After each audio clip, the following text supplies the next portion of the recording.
Well, how did you find that Bible reading? It's not a comfortable one to listen to. What I'm doing really with this sermon series is I'm deliberately choosing the parts of the Old Testament law that come across worst and that are most controversial, and that when you first hear them you think this is outrageous. This is outdated. A lot of people are telling us the Bible is outdated and outrageous, and that the Old Testament contains in it things that are really terrible and unacceptable to modern people, and therefore you can have some of the Bible if you want it, you can have Jesus if you want him, but you can't say that the Bible is all true, all helpful, and all from God. And I want to say the Bible is all true, and is all helpful, and is all from God. But what you find in the Bible is you find worked examples of God speaking into particular times and places and addressing their cultures as they are. And when you hear about another culture, and when you hear God speaking into it, you might find the culture that he's speaking into quite upsetting and quite shocking. And it's easy for us to be big-headed and think, oh, well, we're so much better in modern times. Nothing terrible happens to women these days. But I think if Moses were to look at the culture that we live in and listen to the stories that women tell, he would be just as shocked by our culture as we are reading about the culture that he was preaching to.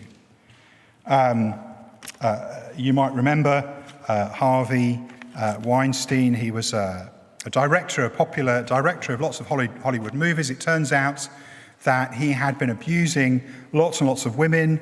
An actress called Alyssa Milano got chatting to other women who were involved on the set, and she found that they all had stories to tell of sexual harassment and abuse from men. And so she just put onto, one morning she was lying in bed with her daughter, and she just put onto her social media account #MeToo, and in really encouraging women to say, look, if this has happened to you, then respond to this message. And within 24 hours, there had been 12 million retweets of that hashtag. We haven't really moved on from the abuse of women. We aren't really getting it right today. It's easy to say, oh, yes, ancient Israel, so terrible for women. It's pretty terrible for women now. And the sexual revolution may not be the answer. The title of this part of the Old Testament law, Deuteronomy, it's called that because what it means is it means second law. Because this is not the first time God has given the law. You have the Ten Commandments given at Mount Sinai, and you have the Ten Commandments then applied to the people of Israel as they travel, as they wander through the wilderness. Now they're just about to enter the Promised Land, and the law is given a second time. Now that is interesting. It's the same principles. It's the same God. It's the same story. God is saying, I've saved you. If you live for me, love God, love each other. That's really what he's saying. But the detail of that is fleshed out to the same group of people as they're traveling, and then as they arrive, it all needs to happen again. And the Bible carries on doing that, applying the central truth of the good news of Jesus, applying the way that we should live our lives, applying that to a series of different places and different times and different circumstances. And in all of that, God doesn't change. Right and wrong doesn't change. But the cultures and circumstances that God is speaking to and addressing, their circumstances do change. And so some of the details are fleshed out differently. The Bible's deliberately written that way to help us to think, okay, this is what God is saying. This is right and wrong. That's how they applied it in the detail of their lives, their circumstances. What will it look like in the detail of our lives and our circumstances? So I think the best way to handle this is to kind of take a deep dive into those passages, try and get a sense of what was really going on and why Moses was saying these things as best as we can, and then think about what it teaches for us today. And I'm going to do that under the headings that really sum up the Bible principles on this. Firstly, the Bible protects women and transforms men. That's the approach that you see even in the Old Testament as well as in the New Testament. So firstly then, the Bible protects women and transforms men. Have a look back again to the first reading, which is back on page 198, if you're in a church Bible, 198, Deuteronomy 21. And I'm just going to read it again, verses 10 to 14. When you go to war against your enemies and the Lord your God delivers them into your hands and you take captives, if you notice among the captives a beautiful woman and are attracted to her, you may take her as your wife. Now, already we're upset by this. We don't really want the world to be like this. We don't want there to be a world where countries are invaded and where a soldier sees a woman and finds her attractive and ends up in a relationship with her. And actually, the Bible is promising us that God will eventually lead us into a world where those things don't happen and where there is no war and there is no suffering. But that's not the world we live in. And to understand why Moses is preaching in this way, you need to understand what problem is it that he is trying to fix. What problem is it that he is trying to fix? A little while ago, I read a book by Max Hastings, journalist, historian. It's a history of the Second World War. It's a big, thick book. It's called All Hell Let Loose. It's a pretty good title because it's a really painful read. It's got lots of accounts and stories of what happened. Pretty bad for men to live through the Second World War. Lots of them tortured, lots of them killed, lots of them go through harrowing ordeals. Pretty bad for women too. What happens is the Nazis and their allies, they come and they conquer a particular part of the world, and the women very often get assaulted and abused and raped. And then you read on in the book, and along comes what you think is going to be the good guys, the UK, the Americans. You think, oh, phew, they're liberated, they're safe now. But what you actually read is that the women get abused and assaulted and raped. This is the terrible reality of what happens in war. Now, you don't want to be in a war or invaded by any country, but if you had to be in a war and you had to be invaded, you'd be much better off being invaded by the nation of Israel. Because at least in Israel, the whole culture and all the men were taught, if you want to have sex with a girl, you've got to marry her. So the same thing happens as would happen in any war. The soldiers turn up, they spot some pretty women in the area, and what are they supposed to do? Well, what does Moses say? He says, well, if you want to sleep with her, you're going to have to take her home. She's going to have to meet your family. You're going to have to get to know her. You're going to have to take a month over it. And if you want to sleep with her, you're going to have to provide for her for the rest of her life. You're going to have to commit. You're going to have to get married. That is a totally different story from the reality of war in the ancient world or even today. That is what Moses is doing here. Just read on a bit more. Take her as your wife, it says in verse 11. Verse 12, bring her into your home, make her shave her head, trim her nails, and put aside the clothes she was wearing when captured. Now, that might seem strange, but what is Moses doing here? He's saying, okay, you wandered around, you're fighting, you spot this girl. You think she's so attractive. She's got this lovely long hair. She's got these kind of shiny, sparkly nails with some exotic stuff that they have in that foreign country. And she's wearing this kind of bright red dress with a low-cut top. Okay, if you want to sleep with her, what you're going to have to do is just, get her to have a haircut. It'll grow back, but just kind of get to know her without any makeup, without any beauty treatments, without any exotic, beautiful clothes. Just take a month. Get to know her. Be sensitive. She's just left her home country. She's missing her family. She's homesick. Slow down. Give it some time. That's what Moses is saying. Bring her into your home. Make her shave her head, trim her nails, put aside the clothes she was wearing when captured. After she's lived in your house and mourned her father and mother for a full month, then you may go to her to be with her husband, and she shall be your wife. If you're not pleased with her, if by this time you changed your mind about her, and you're starting to understand the realities of commitment and relationships with that immediate attraction taken away, well, then let her go wherever she wishes. She could stay in Israel. She could go back to her home country. You must not sell her or treat her as a slave, since you have dishonored her. Now, we would love it to go further than that, and Jesus does go further than that. He is going to get rid of war in this world eventually. But even at this early stage, when Moses preaches into a mess, He moves it into a better place. When I was young, it used to be acceptable, it isn't anymore, to tell jokes. There used to be an Englishman, an Irishman, a Scotsman, a little bit racist, so we don't tell jokes like that anymore. And you get to do the punchline in a kind of regional accent, and you were really saying that person is saying a really silly thing. One of those jokes was about if you asking someone for directions, and they all give answers in their regional accents, and whichever nation gets to be the butt of the joke, says in a really regional accent, well, I know where that place is. That's a lovely place to go. Really glad you want to get there. But if you want to get there, I really wouldn't try and start from here. And of course, it's a stupid thing, because how can you get somewhere without starting from here? And Moses is preaching to the culture that he's in. And he has to start from where they are. The reality is that men are sinful, and that war brings all these opportunities. And women are very vulnerable in those situations. So what he can do is what he does do, and tries to make it safer for women in that culture, in that context. Now, in today's society, we are able to provide protection for women in a different way. We're able to simply give women more equality and more power. And that is a good plan. Women have opportunities to work. In those days, work involved trying to survive from the land. And it wasn't easy to do it. And whoever had the biggest muscles was going to be needed to do the work in the farm. And women, you haven't got any contraception. If you're in a marriage, you're probably going to be having children. It's a very dangerous thing to do in those days. You're going to be breastfeeding, you're going to be vulnerable. You can't simply change all that. You can't simply wish all that away.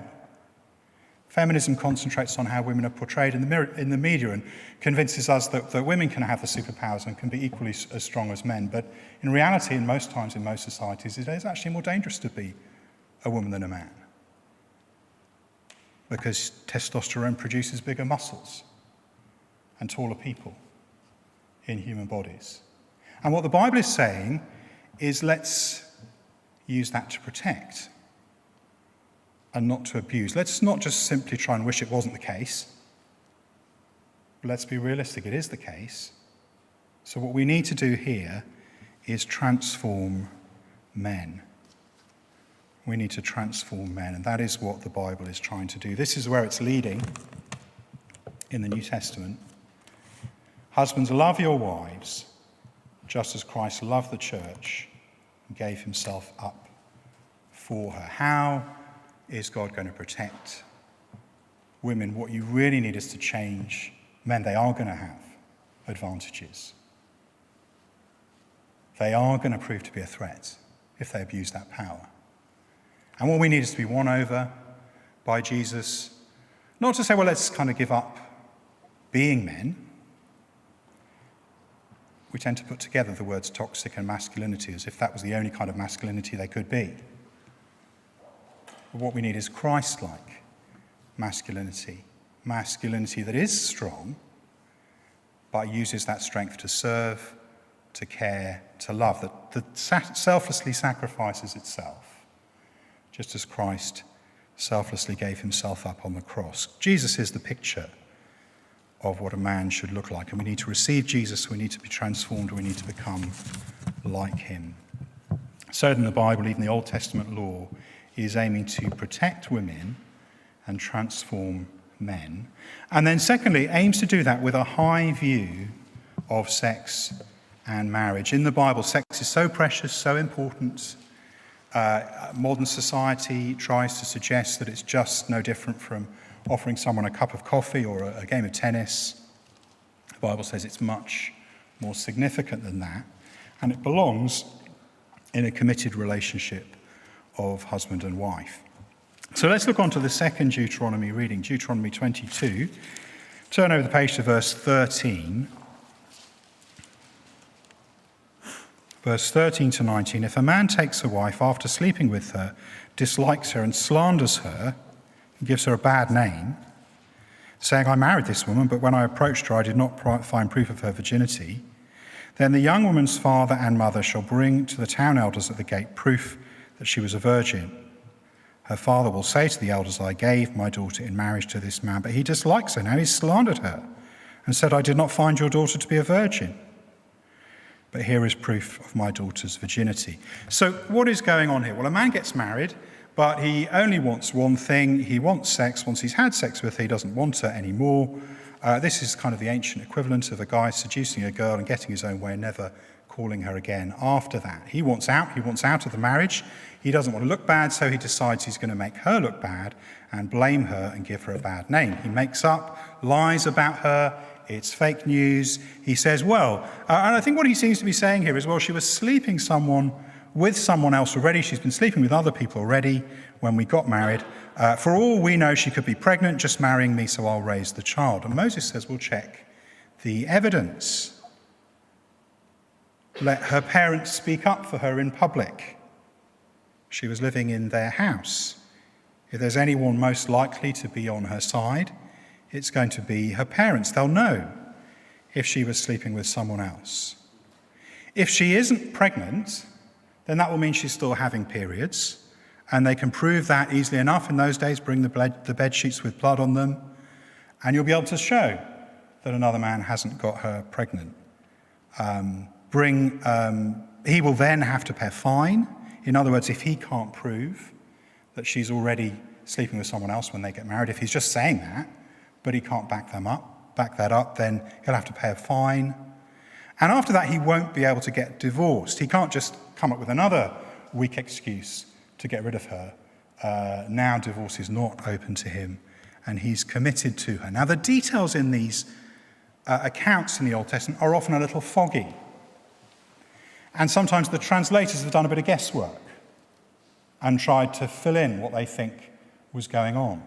This culture was thousands of years ago, and nobody often knows for sure what was going on. And you could choose to interpret it in the most negative way and assume the worst of Moses. But there's no reason to do that. There's no need to fill in the gaps with assuming the worst possible things. You could fill in the gaps by assuming the teaching of the rest of the Bible, that God created men and women equal in his image. Some of the surprising parts of the Bible where you see women inheriting property, which they never would have done in any other culture at those times, for example, at the end of the book of Job. So it could be that, another thing I think to notice about this is that verse 13 to 19, what tended to happen is that people came to Moses and to his team, and he had to sort out a problem, a dispute, something had gone wrong. And they came to him as the leader. And he had access to God, he had access to the Holy Spirit, and so did his team. And they would say, this is how God's laws apply to your situation. And because this is the kind of first case that's given in verses 13 to 19, probably what's going on is that this is what raised the issue. Some guy was slandering a girl that he just married. And Moses said, no, there's not enough evidence for that. Let's ask the parents. Let's see if she is pregnant, then she won't be having periods. We can find that out. Let's check the evidence, and he has to pay a fine, and he has to stay married to her. And that kind of case has come up. But Moses doesn't want the Israelites to think that means sex before marriage is not really a big deal. So he then gives a whole load of other hypothetical examples, which may or may not have ever happened, in the rest of what happens. And he tackles a few, what if this happened? What if that happened? So, verse 22, what if she actually had been pregnant? What if she actually had been sleeping with someone else when they got married? Well, then she is guilty and he's not guilty. Verse 22, what if a man sleeps with a married woman? Well, then they're both guilty. Verse 23, what if a man sleeps with a woman who's engaged? Well, then they're both guilty. But, Moses says, what if you can't prove that she consented to sleep with him? I mean, what happened? Did you walk in on them in the next room, trying to be really quiet, and you stumbled in, you found what was going on? Was it in like a populated area where she could have easily called out for help, but you could tell that she was consenting? Or did the whole thing happen far away from where people live, out in the dark, out in the distance? Well, who knows then whether she agreed to it? Maybe she didn't agree to it. Maybe she hadn't given consent. She could have called for help, no one would have known. In that case, you have to assume that she's innocent. But he's clearly still guilty. So you see what Moses is doing. He's trying to tackle different possible situations and give them an idea that they need to check the facts, that consent is important, and that the woman will need protecting in these situations more than the man will need protecting. There's one verse that we're really still going to struggle with, which I think is because of the way the translators have tried to guess at what is going on. Deuteronomy 22, verse 28, if a man happens to meet a virgin who is not pledged to be married and rapes her, well, that word rapes, there isn't really a separate word in Hebrew for rapes. The translators have had to try and guess. It just says has sex, and you have to try and guess whether it means rape or not by looking at the context and what's around it. And this same law, pretty much the same sentence, is also in Exodus, worded in pretty much the same way. Only there the translators have guessed that it's not talking about rape, that it's talking about consensual sex. And to me that makes a lot more sense of this one as well. If a man happens to meet a virgin who's not pledged to be married and has sex with her and they're discovered, he shall pay her father 50 shekels of silver. He must marry the young woman. It doesn't say the young woman must marry him, but he must be willing to marry her, for he has violated her. He can never divorce her as long as he lives. Even in the ancient world, it is hard to imagine there are many fathers that would be happy to agree for their daughter to marry someone who had raped their daughter. It just doesn't seem very likely or very plausible. It makes a lot more sense if what it's actually saying is that they've been found having sex with each other before they're married. One way that you could solve that problem is you could say to him, well, you're going to have to marry her, and then the father and the daughter will decide whether that is going to go ahead or not. That seems to me to make a lot more sense. It certainly could be what that verse is saying. And you may say, okay, well, in that case, why did the translators put in the word rape here? Why did they guess that it means rape in this verse? I think the reason for that is because it says a little bit further down, he has violated her. But they're missing something really obvious. In the Bible, sex before marriage does violate someone. The Bible takes that much, much more seriously than our culture does, and does see it as a violation. You can see that in some of what we read earlier in the chapter. I'll put it up on the screen, just a few extracts from it. Verse 19, because this man has given an Israelite virgin a bad name. Verse 20, she has done an outrageous thing in Israel by being promiscuous while still in her father's house. You must purge the evil from among you. Verse 22, you must purge the evil from Israel. Do you see it's sex before marriage is seen here as outrageous. It's seen as evil. And that's so alien to us, that's so strange to us, not the way we do relationships in the West in the 21st century. And there's a clue to the reason in that word Israelite.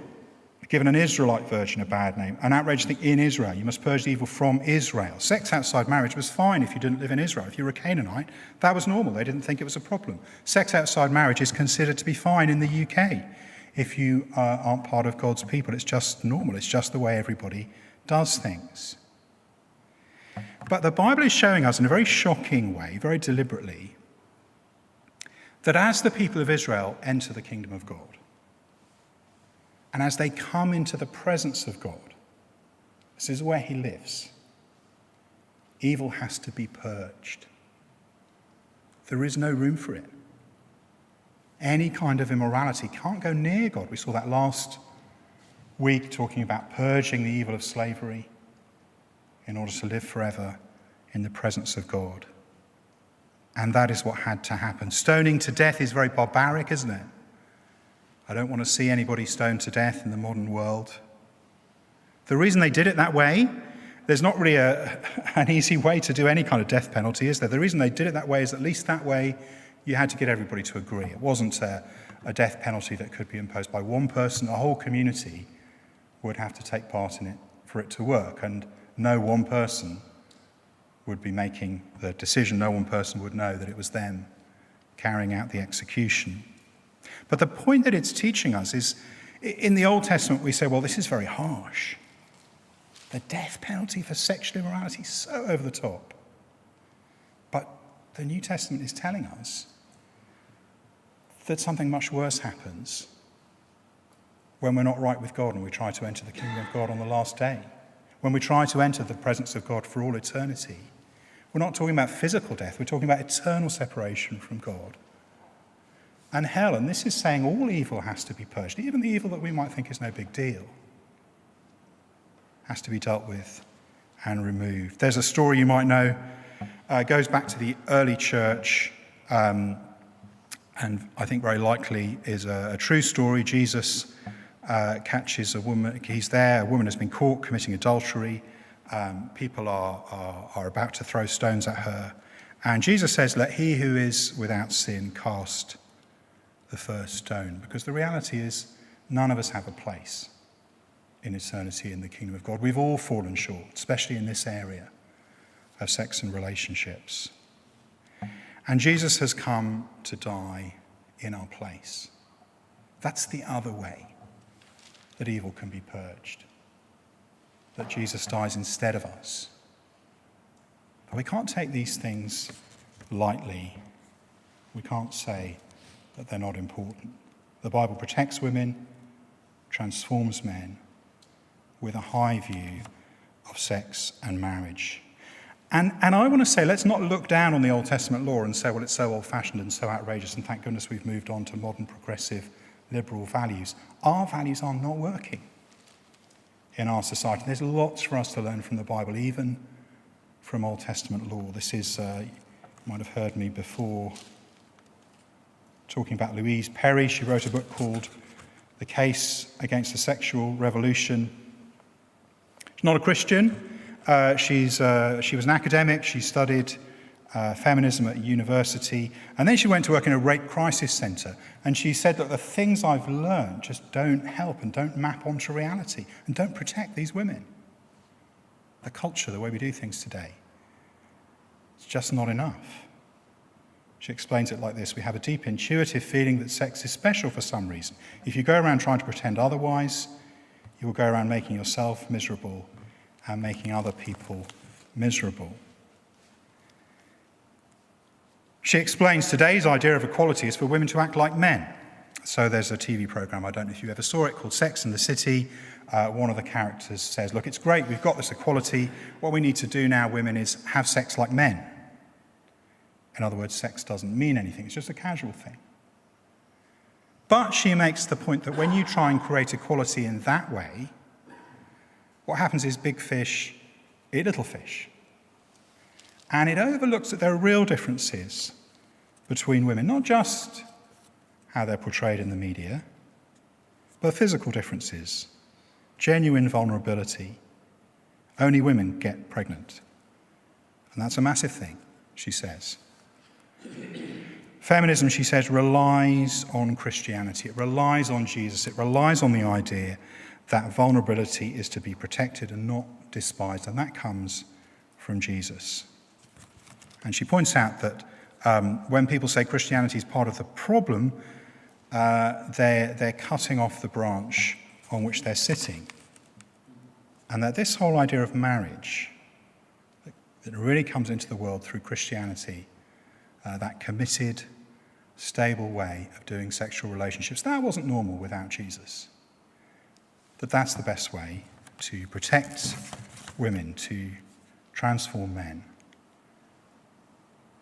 and to make a real difference to patriarchy.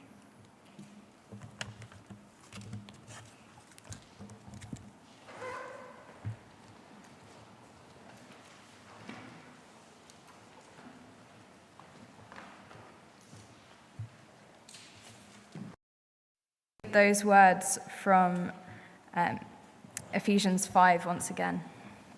Husbands, love your wives as Christ loved the church and gave himself up for her, to make her